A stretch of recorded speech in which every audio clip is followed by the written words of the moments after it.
De mon temps, la dyslexie, ça n'existait pas. La méthode globale est à l'origine de nombreux cas de dyslexie.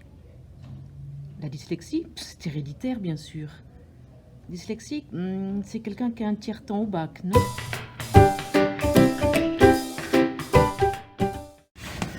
Alors, ce qu'est un 10, pour l'expliquer facilement, je vais reprendre les explications du docteur Alain Pouet, qui est médecin rééducateur et conférencier. Alors 10, c'est un préfixe grec et ça veut dire difficile.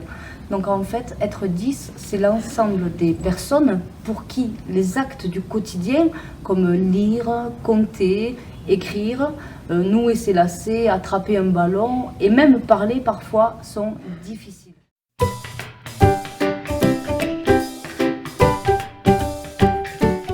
Alors il existe plusieurs types de troubles 10. Il y a bien sûr la dyslexie, c'est le trouble qui est le plus connu, mais il existe aussi la dyspraxie, ça touche les gestes moteurs, les gestes volontaires. Il y a la dyscalculie, il y a aussi la dysphasie, et là c'est un trouble de la parole. Et il y a aussi deux autres troubles qui sont la dysgraphie et la dysorthographie, mais qui sont plus des dérivés de la dyspraxie et de la dyslexie. Et du coup, aujourd'hui, on estime que combien de personnes sont touchées par les troubles 10? Alors, c'est très compliqué d'avoir des chiffres, puisque Ouais. le diagnostic du trouble 10 est assez récent. Dans l'histoire, c'est quelque chose qui n'est pas empirique du tout. Ouais. Et on estime qu'il y a environ 2 enfants 10 par classe. D'accord, c'est C'est-à-dire, quand même beaucoup. c'est énorme, 2 sur 25. Alors, il y a quelque chose qu'il faut préciser, quelque chose Ouais. qu'il faut savoir qui est très important, c'est que les enfants 10 ne sont pas des enfants paresseux, en Ouais. aucun cas. Ce sont des enfants qui travaillent 2 à 3 fois plus longtemps que les autres à la maison, mais pour des résultats qui sont malheureusement 2 à 3 fois moindres. Nous, en médiathèque, on entend beaucoup plus parler de dyslexie. Est-ce que tu pourrais nous dire plus précisément en fait, qu'est-ce que c'est la dyslexie? Concrètement, quelles difficultés les gens atteints de ce trouble, comment ça impacte leur quotidien? Alors ça se manifeste comment? Alors, question pertinente, mais j'ai envie de te dire qu'il y a autant de manifestations du trouble que d'enfants touchés. Donc très difficile de poser des diagnostics. Oui. Comment ça peut se manifester?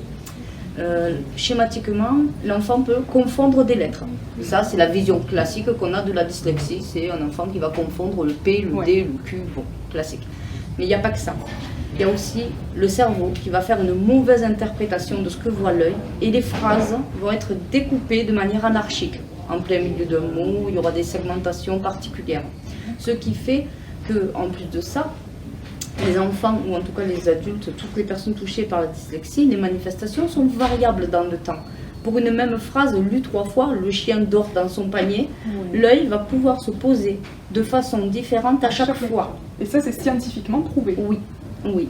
Donc il est quasiment impossible pour ces personnes d'adopter une technique, une gymnastique du cerveau finalement, pour apprendre que, tiens, si le mot est découpé de telle façon, en fait, il faut que je le colle de telle façon avec l'autre mot pour que ça fasse sens. Non, ça ne marche pas comme ça. Donc, à chaque fois, c'est une redécouverte de la phrase qui va perturber le cerveau et donc l'interprétation de ce qui est écrit. D'accord. Alors avec toutes ces explications, on a compris quelque chose, c'est que dyslexie et lecture, c'était compatible. Mais oui, et tant mieux. Hein. D'ailleurs, l'école commence à prendre en compte le problème très sérieusement, et puis chez les éditeurs aussi. Hein. On voit arriver de plus en plus de collections dédiées chez les libraires, dans les magasins, et puis ici en médiathèque. Voilà, j'espère que ces quelques minutes passées avec nous vous auront aidé à y voir un petit peu plus clair sur les troubles 10, que vous ferez preuve de beaucoup de bienveillance envers ceux qui tentent de se mettre à la lecture ou de se remettre à la lecture, et ça, peu importe l'âge. Je vous invite à découvrir notre fonds facile à lire.